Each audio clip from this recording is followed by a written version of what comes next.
Welcome back to మనం TV. నేను మీ పవన్ బెస్వాడ. ఆమె ఒక మతిస్థిమితం లేని మహిళ. ఎప్పుడు చూసినా మాసిన దుస్తులతో కనిపిస్తూ ఉంటుంది.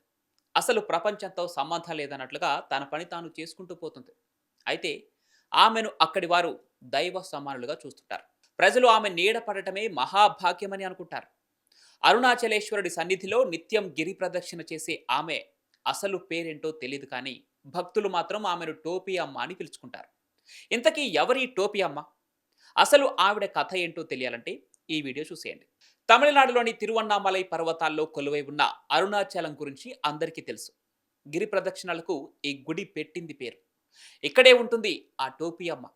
అరుణాచలంలో వీధుల్లో నివసిస్తూ ఒంటిపై మాసిన దుస్తులు ధరిస్తూ నిత్యం గిరి ప్రదక్షిణలు చేస్తూ ఉంటుంది. అయితే ఇప్పటి వరకు ఆమె 11,000 సార్లు గిరి ప్రదక్షిణ చేసిందని చెబుతూ ఉంటారు. అందుకే ఆమె అనుగ్రహం కోసం భక్తులు పోటీ పడుతుంటారు. ఆమె కారణ జన్మురాలని అవధూతగా భావిస్తూ అక్కడికి వెళ్ళిన భక్తులు ఆమెను దర్శనం చేసుకొని పూజిస్తారు. అలాగే ఆమె తాగి పడేసిన టీ కప్పును కూడా మహాప్రసాదంగా భావిస్తుంటారు. కానీ ఆమె ఎవరితో మాట్లాడదు. ఆమెకు భక్తులు కానీ స్థానికులు ఎవరైనా ఎంత అమూల్యమైన వస్తువునిచ్చినా దాన్ని విసిరిపారేస్తుంది. అయితే ఈమెను కొందరు అవధూత అని అంటుంటే మరికొందరేమో ఆమె ఒక సాధారణ మనిషినని, మతి స్థిమితం లేని వ్యక్తి అని చెప్పేవాళ్ళు కూడా చాలా మంది ఉన్నారు. అయితే ఆవిడ గురించి తెలుసుకుంటే కొన్ని విస్తుపోయే నిజాలు బయటపడ్డాయి. టోపీ అమ్మగా చెప్పబడే ఆమె అసలు పేరు పళని అమ్మ. ఆవిడది కన్యాకుమారి ప్రాంతం. అసలు ఈవిడ కన్యాకుమారి నుంచి అరుణాచలానికి ఎలా వచ్చింది, ఎప్పుడొచ్చింది అనే విషయాల గురించి అనేక కథలే ప్రచారంలో ఉన్నాయి. ఈవిడ చిన్న వయసు నుంచే ఇక్కడ ఉందని, ఒంటరిగానే జీవితం కొనసాగిస్తుందని ఒక కథ ప్రచారంలో ఉంటే, ఆమెకు పెళ్ళై పిల్లలున్నారని, ఆమె తమ్ముడు చనిపోయిన తర్వాత నుంచి ఆమె మతిస్థిమితం కోల్పోయి అరుణాచలంకు వచ్చి ప్రతిరోజు గిరి ప్రదక్షిణలు చేస్తూనే ఇక్కడే ఉండిపోయిందని అంటున్నారు. నిజంగానే ఆమె మొదటి నుంచే ఇక్కడే ఉందా? లేదా పెళ్ళై పిల్లలు పుట్టిన తర్వాత అనుకోని సంఘటనల కారణంగా ఇక్కడికి చేరుకుందా? ఈ విషయం మాత్రం ఎవరికీ స్పష్టంగా తెలియదు.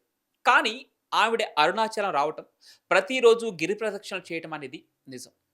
టోపీ అమ్మ దాదాపుగా 6 గంటల నుంచి 7 గంటల సమయంలో గిరి ప్రదక్షిణ మొదలుపెట్టి మధ్యాహ్నానికి పూర్తి చేస్తుందని, ఆ తరువాతే ఆమె భోజనం చేస్తుందని అంటున్నారు. ఆమెకు ఆకలి వేసినప్పుడు అక్కడ చుట్టుపక్కల ఉన్న హోటల్కి వెళ్తుంది.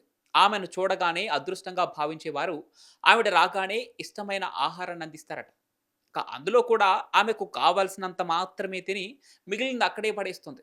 అయితే చాలా మంది భక్తులు అరుణాచల్‌కి వచ్చిన తర్వాత ఆమెకు తినడానికి ఆహారం లేదా జ్యూస్ లాంటివి ఇవ్వటానికి ప్రయత్నిస్తుంటారు. ఆవిడ మాత్రం చిరాకు పడిపోతూ ఉంటుంది. వాళ్ళను కొట్టినా, తిట్టినా సరే ఆవిడ చేయి తాకిందని అనుకుంటూ సంతోషంగా భావిస్తారు భక్తులు. ఇక భక్తులు ఎక్కువ అవడంతో టోపీ అమ్మ మాత్రం చాలా ఇబ్బంది పడేదని అక్కడి స్థానికులు చెప్తున్నారు. ఇక టోపీ అమ్మ ఎందుకు ఇంత ఫేమస్ అయిందంటే దీనికి కారణం ఒక సంఘటన కారణమని చెప్తున్నారు. కొన్నేళ్ల క్రితం అరుణాచలం వచ్చిన మణిమారన్ అనే వ్యక్తి తన కిడ్నీ సమస్యతో బాధపడుతుండగా టోపీ అమ్మ అనుగ్రహం పొందగానే ఆ సమస్య తగ్గిపోయిందని అతను తెలిపాడు. అంతే, అప్పటి నుంచి ఈ మణిమారన్ టోపీ అమ్మకి సన్నిహితుడిగా మారాడు. ఇక దీంతో టోపీ అమ్మను అందరూ దైవంగా భావించడం మొదలుపెట్టారు. ఇలా రకరకాలుగా అనేక కథలు, పుకార్లు ప్రచారంలో ఉన్నాయి.